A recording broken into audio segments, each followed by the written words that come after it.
to invite us all to share the sound of oneness together. So we can bring a gentle touch to the heart center.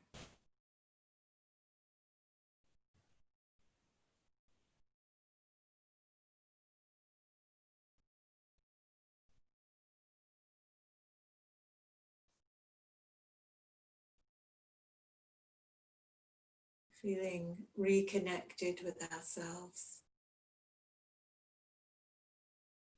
Feeling consciousness uniting in the heart.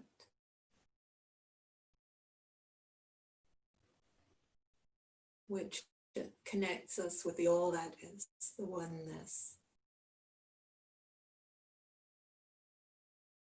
the absolute.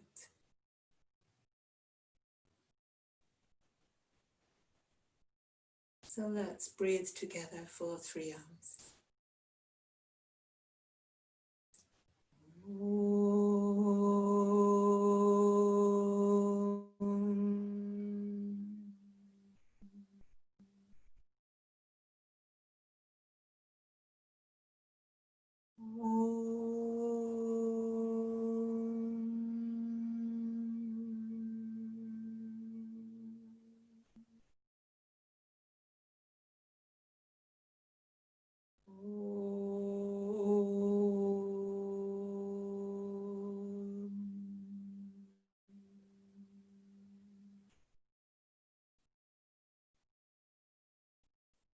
And please join me in the opening chants if you would like to.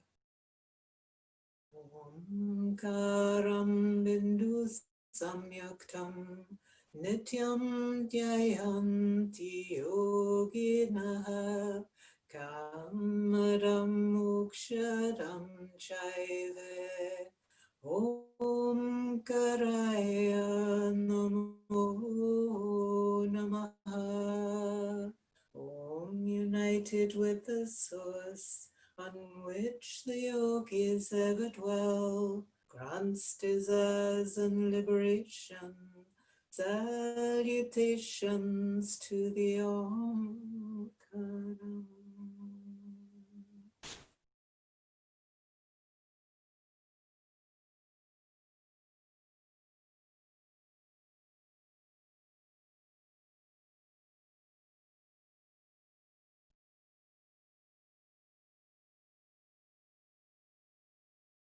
Om Namah Shivaya Gurave Satchidananda Murtaye Nishprapanchaya Shantaya Niralambaya Tejase. Om Namah Shivaya Gurave Satchidananda Murtaye Nishprapanchaya Shantaya Niralambaya Tejase. Om Namah Shivaya Gurave Satchidananda Murtaye Nishprapanchaya Shantaya Niralambaya Tejase.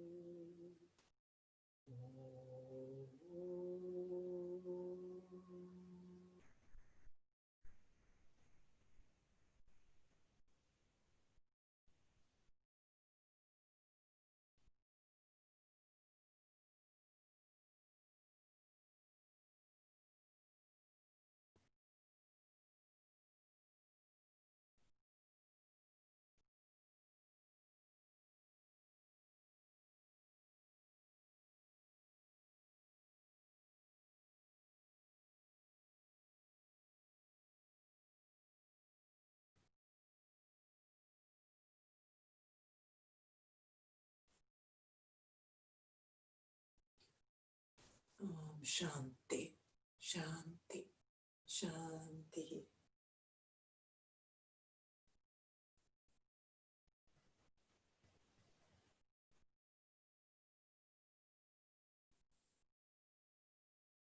I have one poem for us. It's a short one.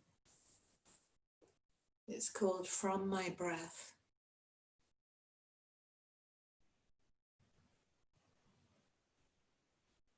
From my breath, I extract God, and my eye is a shop where I offer him to the world. From my breath, I extract God, and my eye is a shop where I offer her to the world.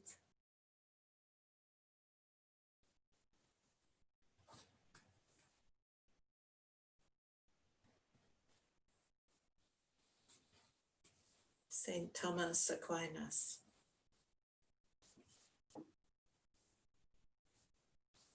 Although it could have been Rumi or Saint Teresa of Avila or Saint Francis, we see how truth really is one. And the truth is love.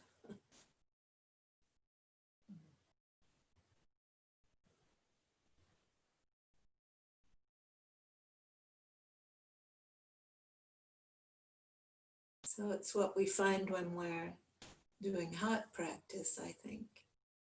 And gradually this shift happens from identifying with and being in the mind all the time.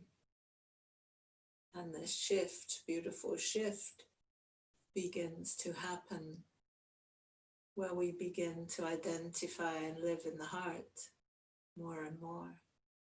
And as we do that,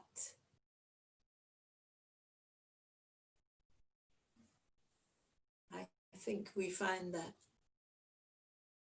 everyone else is there too. Everyone and everything is there. So it begins as a personal, intimate experience, and gradually the awakening expands and the realization comes that it's everything is here. Everyone and everything.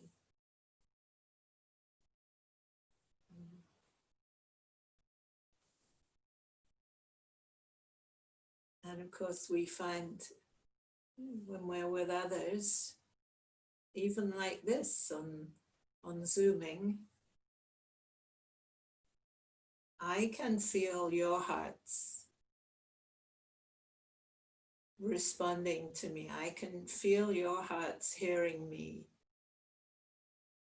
And I think your hearts also are doing that same thing.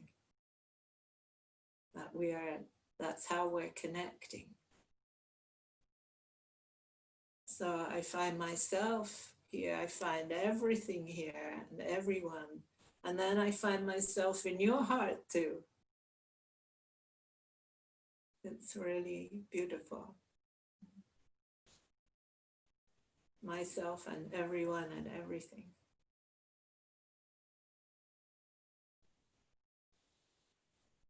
It's like the most beautiful kaleidoscope, or I don't know what to call it. It's just beyond words, really.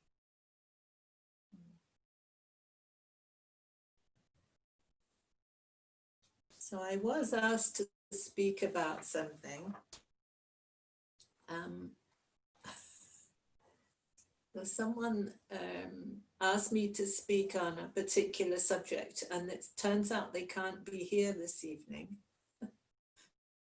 So I said I might speak about it anyway, and they'll be able to see the recording. Yeah. So our dear Vishwan put a video on the heart space not long ago, I think, on the Science of Yoga group. And it was a film about the work of a quantum physicist called David Bohm. I don't know if any of you, did you see it? Did you watch it? No. Some, yeah, no. Okay, yes, no.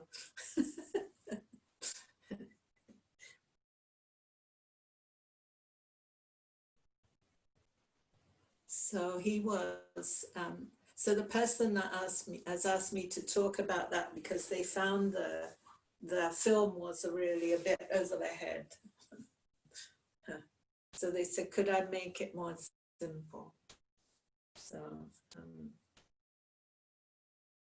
being simple myself, I'll give it a go.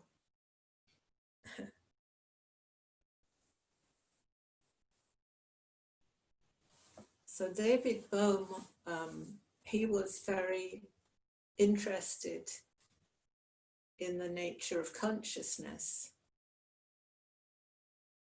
and the big picture, really. But he was coming from the side of a real scientist. So he was at the beginning of the projects that created the atom bomb and that sort of thing, although he was excluded from that through what I could understand to be probably professional jealousy. Who knows? Because he had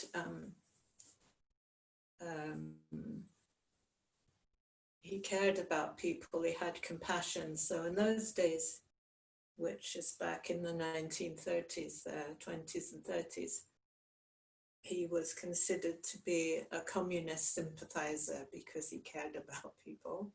And anyway, we don't need to go into that part of the story. You can watch the movie if you want to know more about that.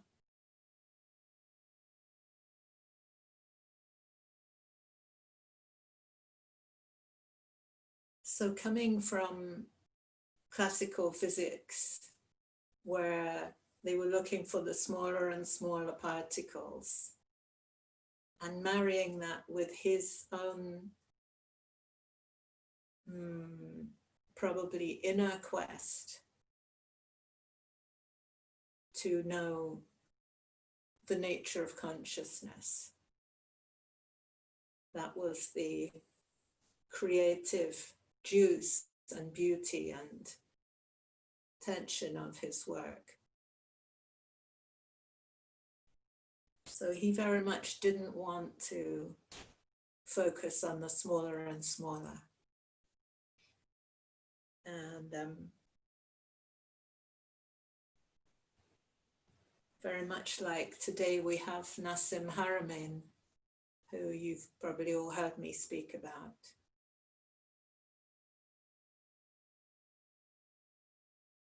So, so I brought the Sri Yantra just to remind us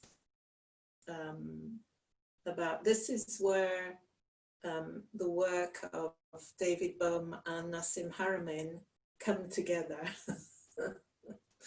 So David Bohm spoke about the implicate order and the explicate order, which all sounds a bit complicated, but it isn't really. It's what we were just saying, that I find myself in my heart, and I find you and everyone and everything here. And then I find myself in your heart and everything and everyone there. So this is an example of the implicate and the explicate order. So the implicate is the inner one, and the explicate order is what we see around us as stuff, and people and creatures and trees and stars and everything. So through his equations, not by his philosophical deductions, but through his equations, he found that the explicate order, so in other words, the everyday world that we see around us, is just that. And the implicate order, the one that's becoming more and more subtle, comes to a certain point where it opens up and it includes the explicate order as well. So everything is there. So very much like our experience in our own heart. When we come to a certain point, there's everything. But we've gone in through a very personal, intimate experience, even feeling it in our own body, a somatic experience within our own body, feeling the response of the heart and the breath of the heart and the blessings of the heart, all these beautiful things, and very much inside us. And as that expands to the heart, what we call, Ramana Maharshi called, the heart beyond the heart, there's everything. And how did we get there? Did we get there by going out into the world? No, we didn't. We went out into the world for a long time, thank you. And we came back feeling a bit depleted and done too much shopping and all that. We didn't find what we were looking for. So then we looked inside and there we found everything.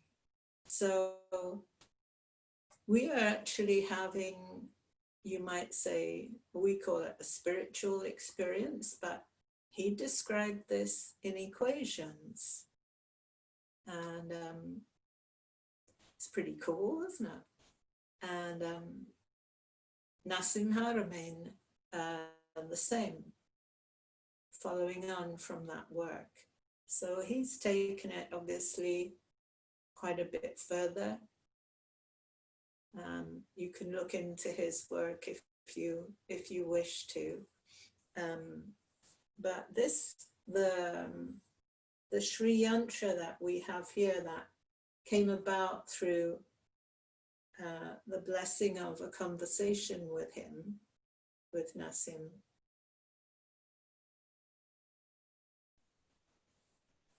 If we gaze into the center of the Bindu, so there's a heart in the center of our Sri Yantra, of course. It's not traditional to have a heart there, but we put one. And in the center of the heart, there's a dot that's called the Bindu. And that's that point between the implicate order and the explicate order. So when we gaze at that point here in a sort of meditative way, and we let our awareness be drawn outwards into the explicate order, towards the outer world. Normally, most people see something, a visual shift happens, and this central part seems to become 3D and come out towards you, and it looks like the top of a dome, maybe the dome of a temple or something like that, as it comes out towards you.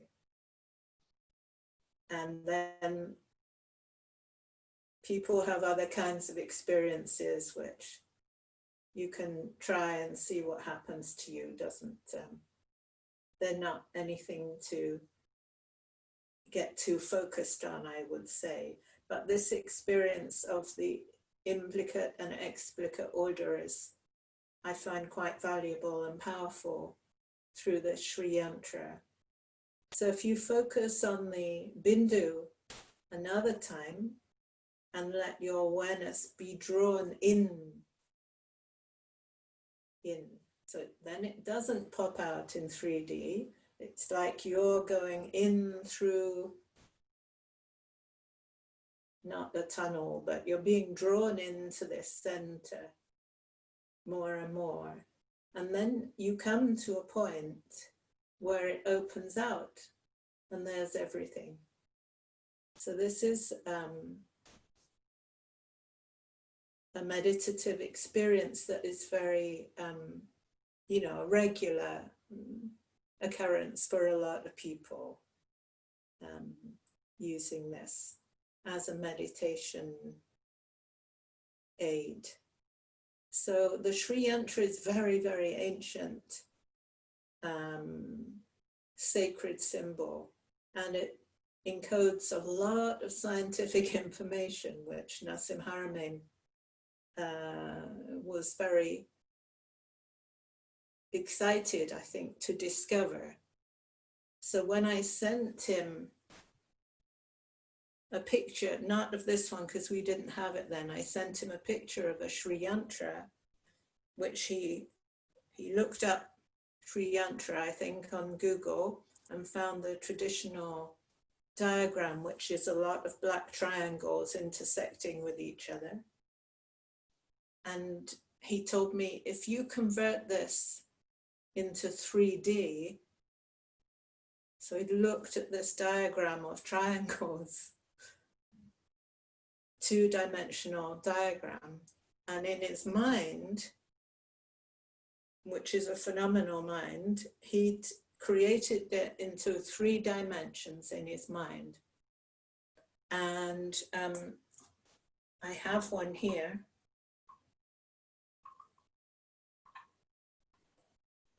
This is how it looks in 3D, but I didn't know that then. I'd never seen one of these. So that's how you drop one of those. I don't know if you can see the structure of it here.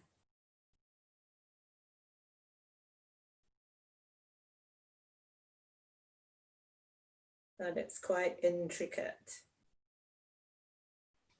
But he did this in his mind, and within about 10 minutes, he wrote back to me and he said, if you convert it to 3D and then you come down through one of the points, so you can see there's points there, I think.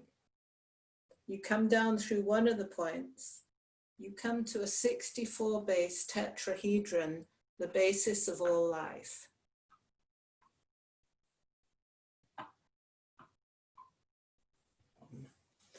So, so that is part of what's represented here. So somehow the ancient yogis knew that stuff, and they put it into representational form of the Sri Yantra, and probably many other forms as well. It's also in the, what's it called, the flower of life that you see in Chinese sacred art, and many other traditions. You'll see the flower of life. And you'll often see the double helix, the spiral.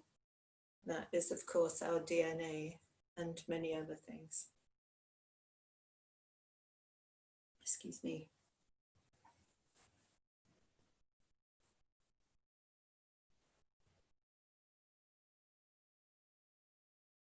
So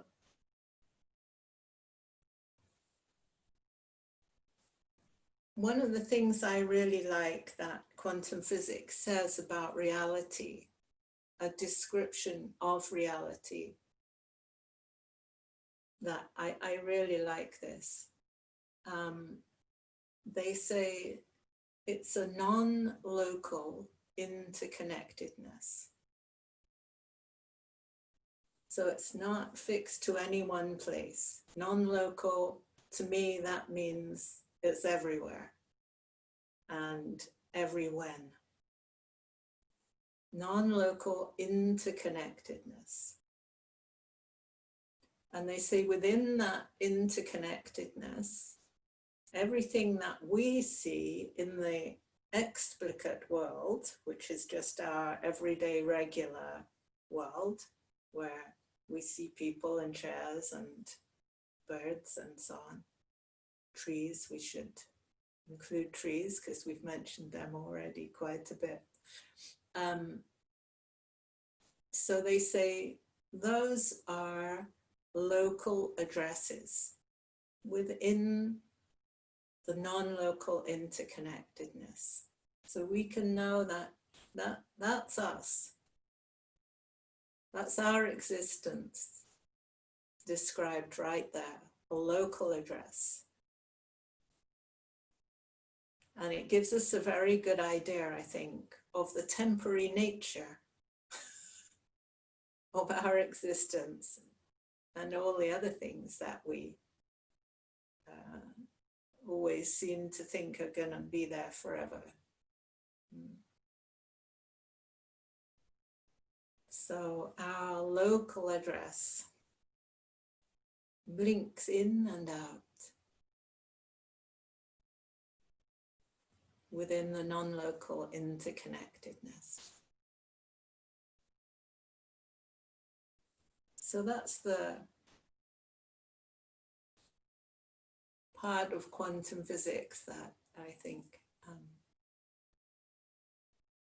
I like the most. Well, who knows the most? I don't want to say the most. I like that anyway. So the yogic description of that is very beautiful. So the yogis say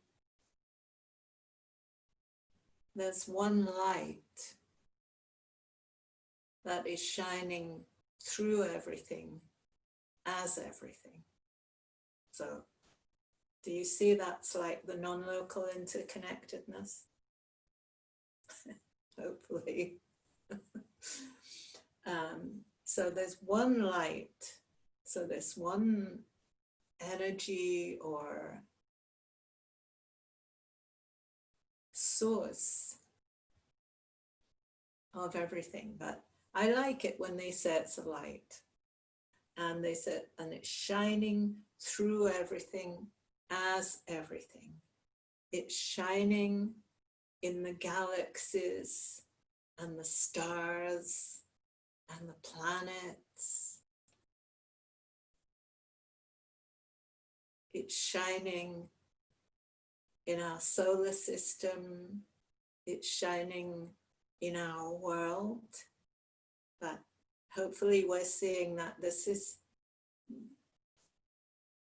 picture is of the whole universe, and perhaps they talk now about multiverse, an infinite number of universes, but who knows? Let's stick with one for this, for this image at the moment. So this one light is radiating through everything as everything.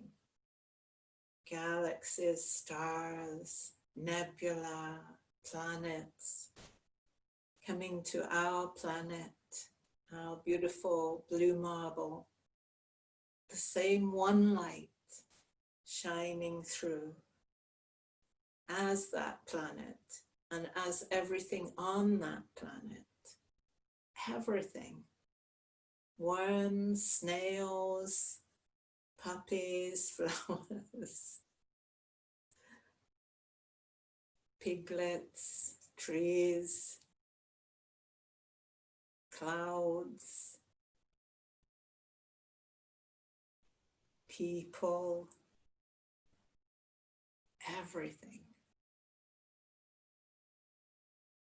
Every blade of grass, every leaf, every hair on the head of your beloved is this one source, this one light that is appearing as that. So here's where the yogis take it a step further, I think, than the quantum physicists have yet. But I do believe Nassim Haramein is on the trail of this, and many others, I think, today. So what they said was,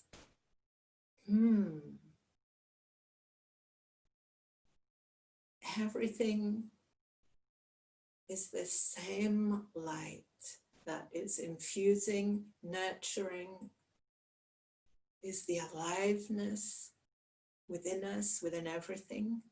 The same light is in me, is in you. That makes us one family.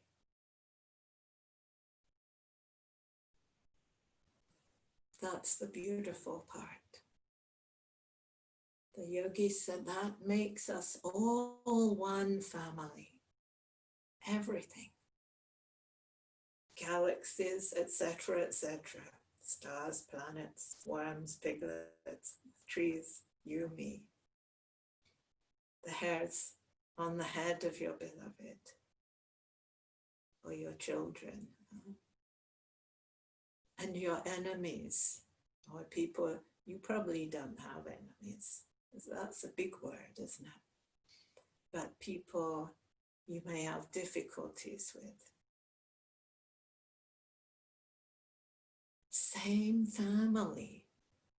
And with this understanding in our hearts, not in our heads. Our heads can say, oh yes, that's a pretty idea, and let it go by. But our hearts, when our hearts are listening to this, our hearts are just saying, yes, that's true. All one family. And when we understand that we are all this one family, the wish to care for and love and nurture and enable arises so naturally for everything, for each other and for everything, for the whole planet and stars and galaxies and universes. But we are just tiny specks in that vastness. We're very important specks. We're essential. Without you, the world would not be the same. So each of us is important, but none more important than another. That idea of specialness that was needed before by the mind can be let go. That idea that I must be more special than someone else is completely let go in this vision and the heart knowing of this oneness, this one family of the same one. That is so special. Any other specialness is not wanted or required. So this understanding that everything and everyone is the specialness itself, is love itself, in fact.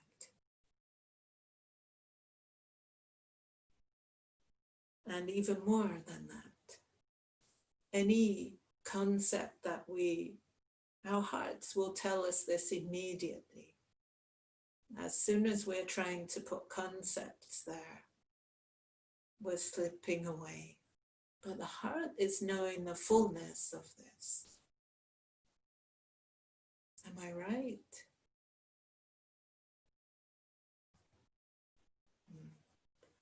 So I have a little note here of a description of it from the Upanishads. So there it says, it is not consciousness. So it, the unknowable, unnameable thing, it is not consciousness. It is not unconsciousness. It is not the sum total of all consciousness, which is what the mind will try and say. It is not the sum total of all consciousness. You can't speak of it.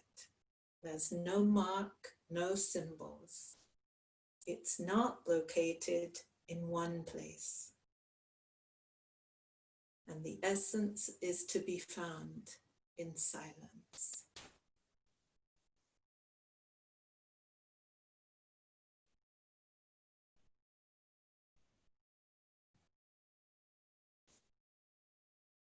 So when we experience the inner silence,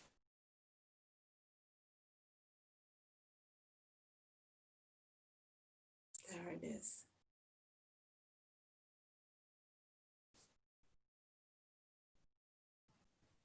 Right there is the possibility for knowing this fullness, this emptiness that is fullness, this mystery for the mind, but not for the heart.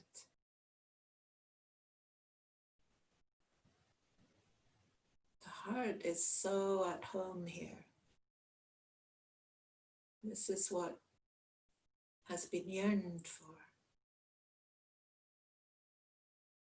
This knowing within the inner silence.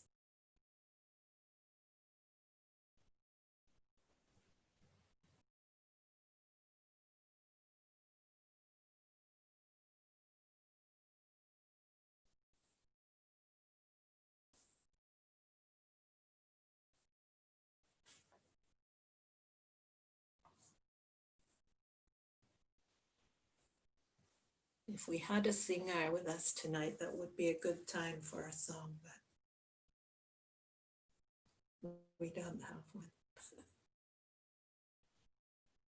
Unless any of you feel like singing something or a chant.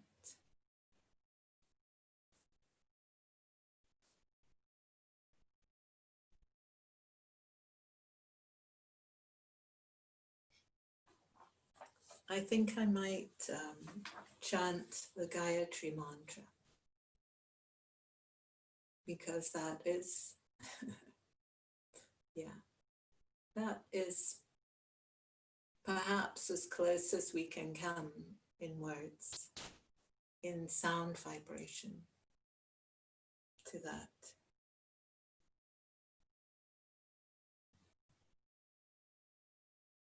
And you've probably heard me say before that the scientist J.S.B. Haldane, who was also involved in the creation of the nuclear program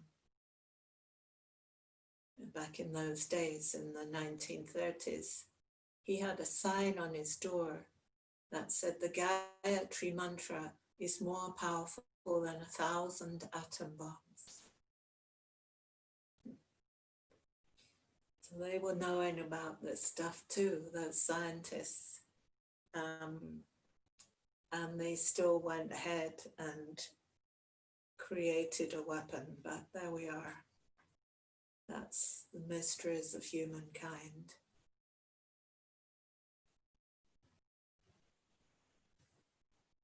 So I'd like us to share the Gayatri mantra. I think we could chant 3 Gayatris, perhaps together. And then I'd like to offer a little meditation that might perhaps encapsulate what I've been talking about. Who knows?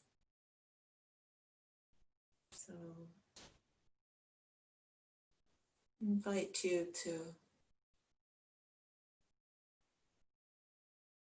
Just draw within, closing the eyes.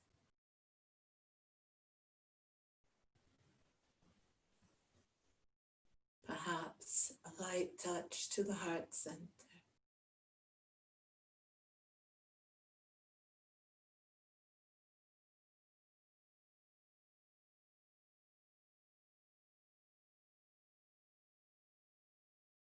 Being drawn within to the inner silence, where this oneness is known. This light of truth, of love, the light from the source of all is known here. Within our own infinite heart, that is the same one. Your heart, my heart, our one heart, one love. That is infinite and is completely known. Like home.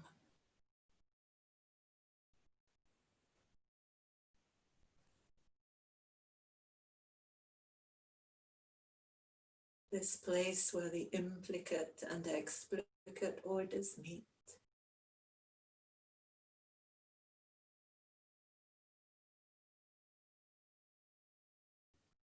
Where consciousness is united as one.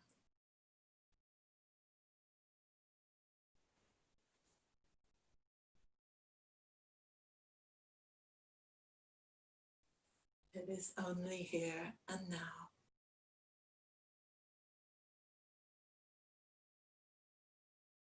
And we can share the Gayatri mantra together here. Om Bhur Swaha Tat Savitur Varenyam Bhargo Devasya Dhimahi Dhiyo Yona Prachodayat. Om Bhur Swaha Tat Savitur Varenyam Bhargo Devasya Dhimahi Dhiyo Yona Prachodayat. Om Bhur Swaha Tat Savitur Varenyam Bhargo Devasya Dhimahi Dhiyo Yona Prachodayat. Om Shanti, Shanti, Shanti.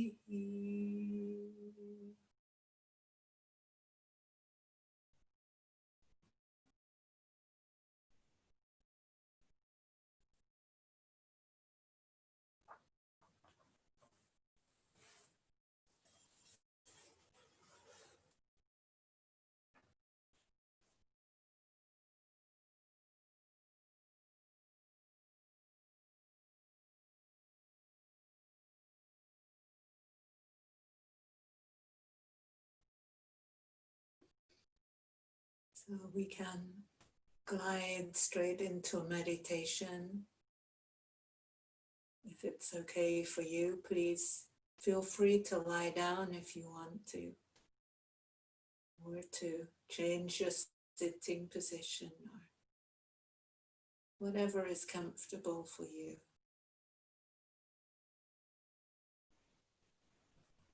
Feel free to switch off your video if you would like to.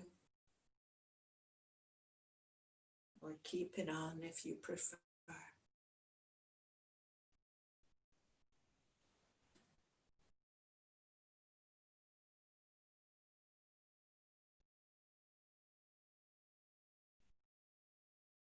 Allowing yourself to rest within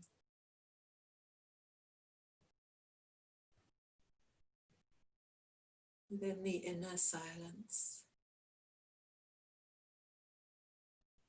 Letting the eyes close gently.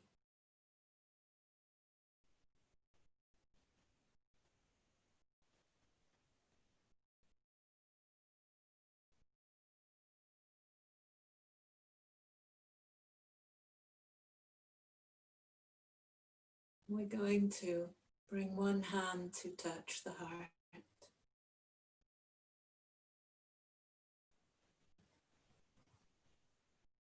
If you want to, you can bring two hands there.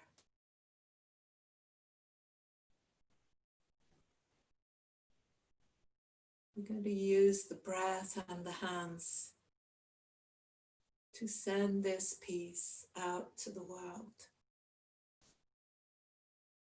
As we breathe out,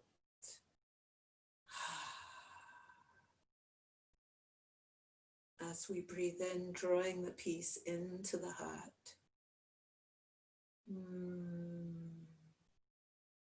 Sending it out.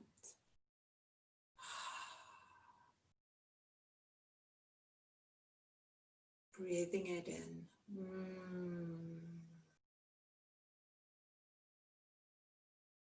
Sending it out with the hands.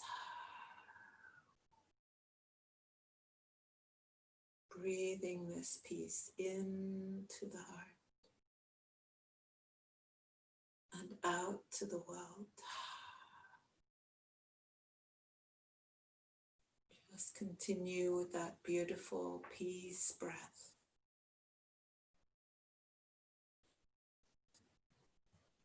The same peace that's flowing in is flowing out.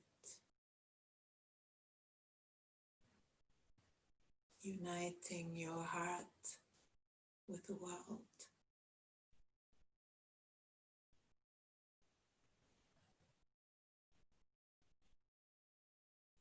Letting the breath become more and more gentle.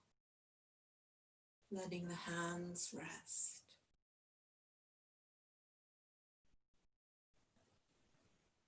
Just being with what is.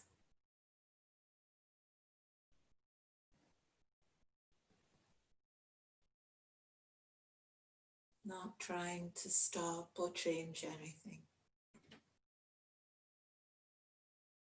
Just being completely at ease, at peace, just as you are.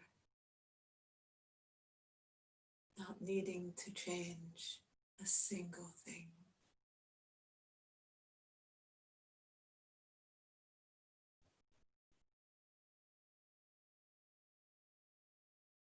And invite your mind, sometimes the weary mind, to rest. And just be with what is right now, right here. Nothing to do, no role to play, no one to be, no technique to be learned.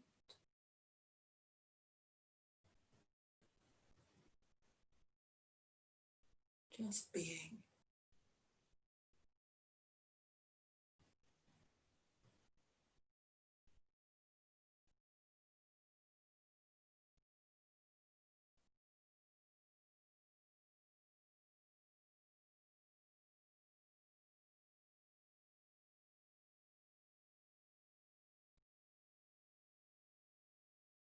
Perhaps feeling you're part of an ocean of awareness.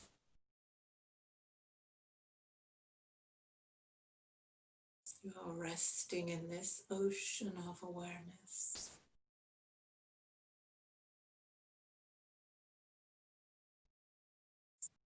perhaps waves are somewhere.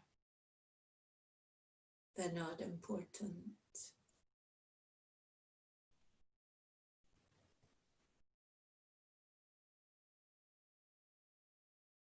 Everything is flowing just as it needs to. And you are the ocean.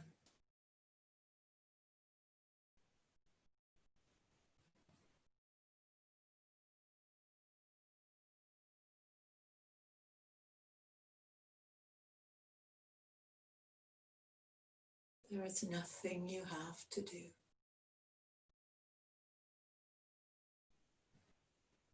And this awareness embraces everything.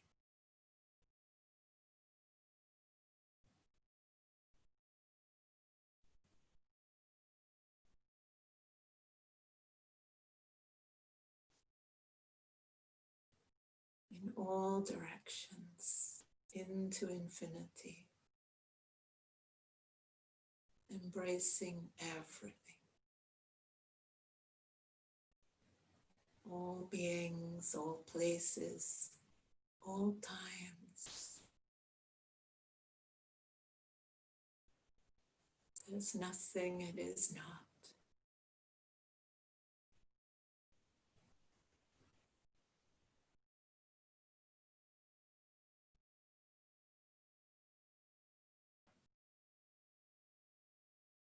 It is now and then. It is here and there, all at once. It's embracing beings like galaxies.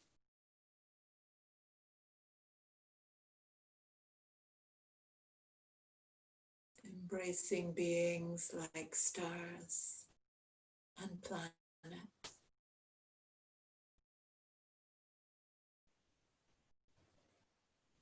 Embracing beings like trees,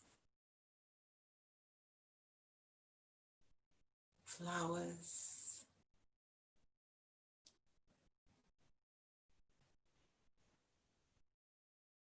two-legged, four-legged, six-legged, winged beings, embracing all.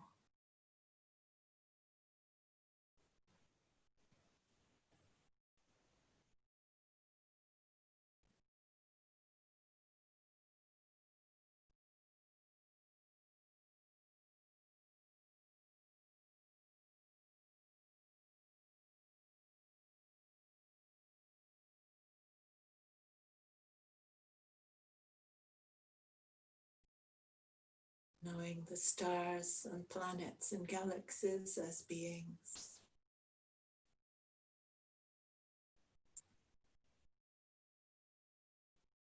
And the space between them to be aliveness.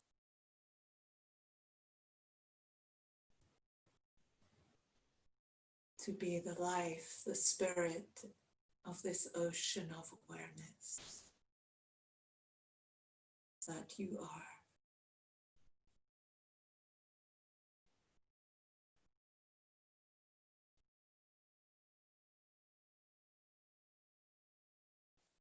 The ocean of being that you're resting in, knowing that you are this ocean of being.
And as we know ourselves as this ocean of being,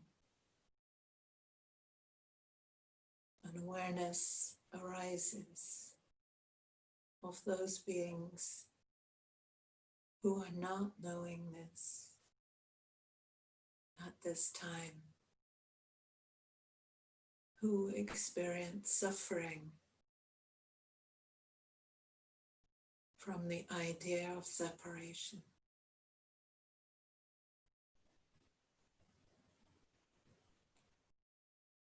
And a wave of compassion arises for all beings who feel separate.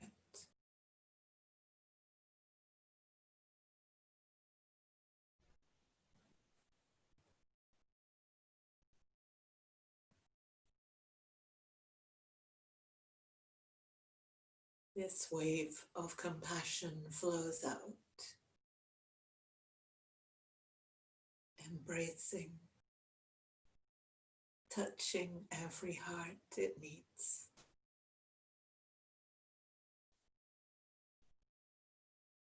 And this wave also subsides back into the ocean of being that we are.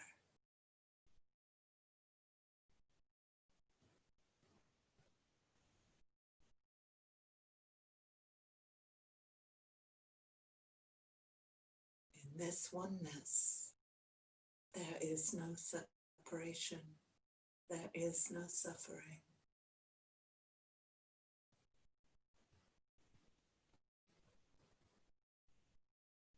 And we rest again in the ocean of our own being.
And once again, within the ocean of being, the ocean of awareness,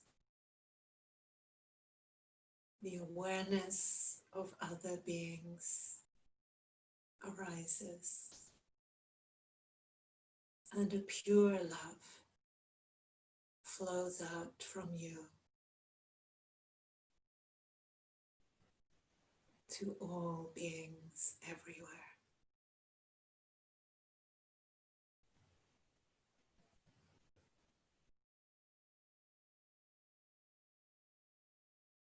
From the center of your being, pure love and light flows out to all beings everywhere.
of yourself as one of those beings, receiving that pure love and light.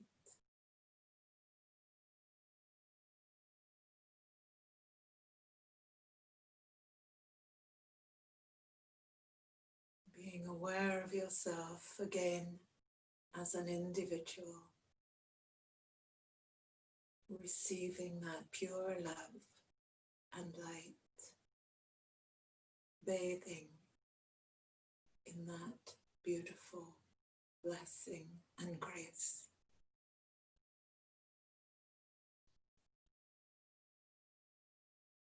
And we can feel that we're breathing it in through our heart center and breathing it back out to the world as we breathe out.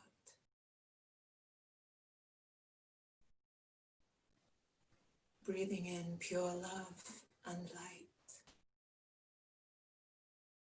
and breathing it out to the world. And as we did at the beginning, bring the hands to the heart. And as we breathe out, sending the pure love and light out to the world.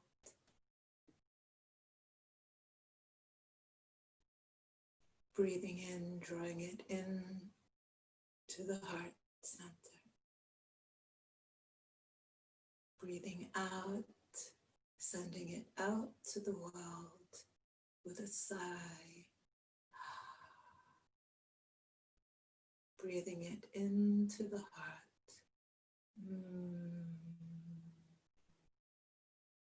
And back out.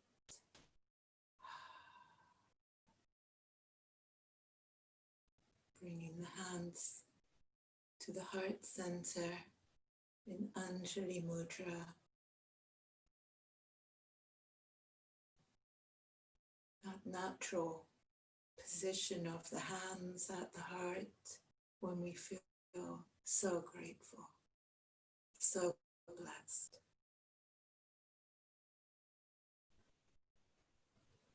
That we are speechless with wonder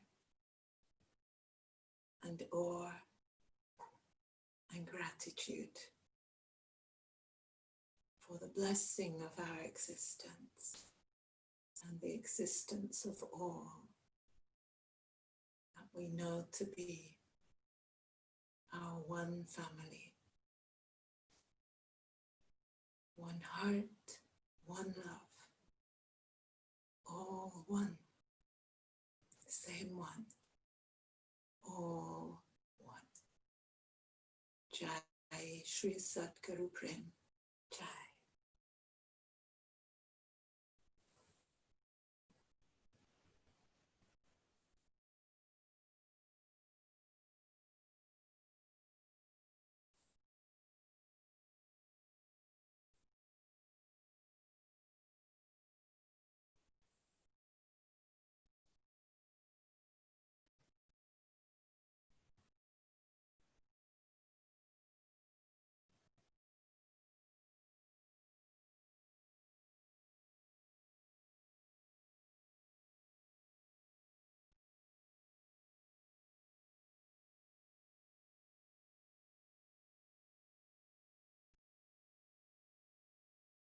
So, prayer, meditation, quantum physics, also all one.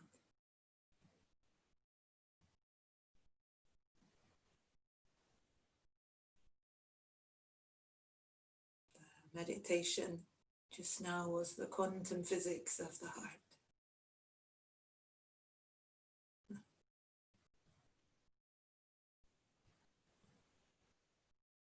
Probably we can't, well, me anyway, I can't understand the equations, the mathematics. But my heart can know this. Because there's no difference.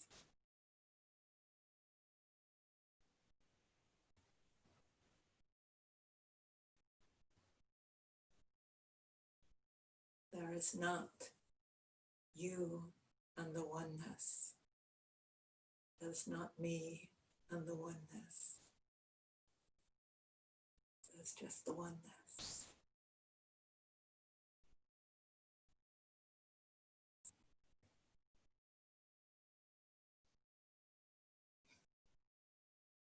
So perhaps we'll close the way we began, with the sound of this oneness.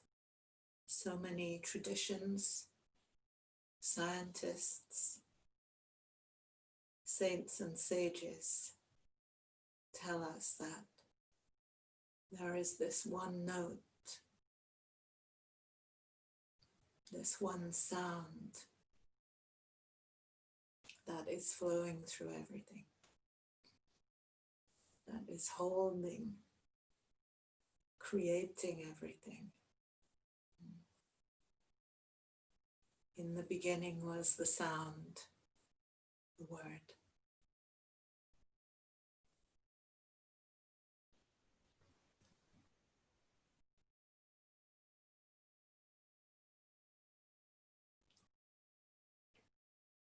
Experiencing the sound of Om as a silent chant within you is incredibly powerful. It's far more powerful than the explicate order of chanting out loud, the implicate order of the Om is a tremendously powerful vibration that will draw us to that heart of truth as well. But you can try that some other time, because if we do that now, we'll be here again for another half hour or hour meditation without wanting to move. So for the sake of our experience this evening, we'll share the explicate order of that sound together. It's nice to have a hand on the heart, I find, for this chant when we're doing it out loud, and you can feel the vibration of it beneath your hand, as well as hear it with your ears. So let's close our eyes gently.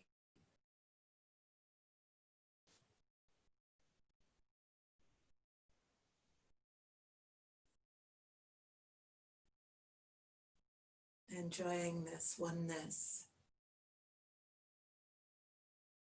in the silence of the heart.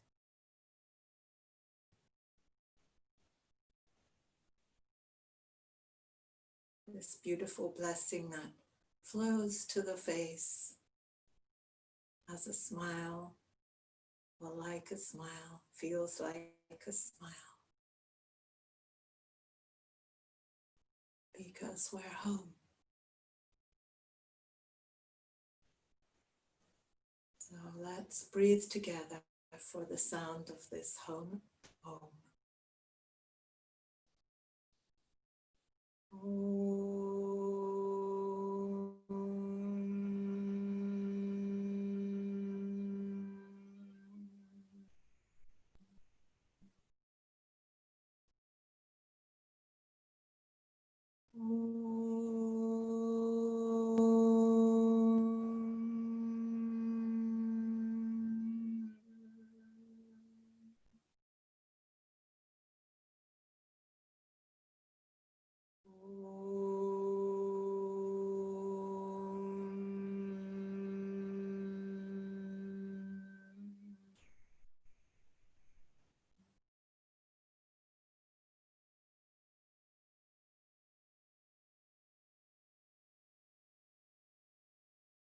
Om Shanti, Shanti, Shanti. Peace, peace. May peace be with all. May all hearts know themselves. May all hearts know ourselves. May we all know ourselves. as this peace, this love, this joy, this light, this one.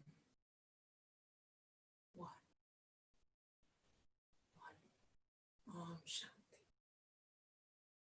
Om Shanti.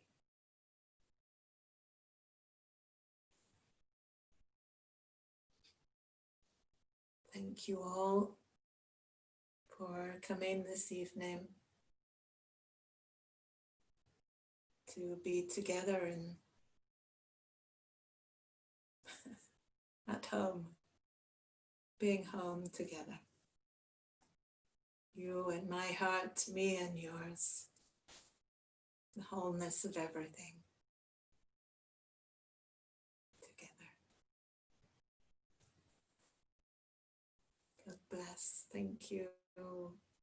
Thank you.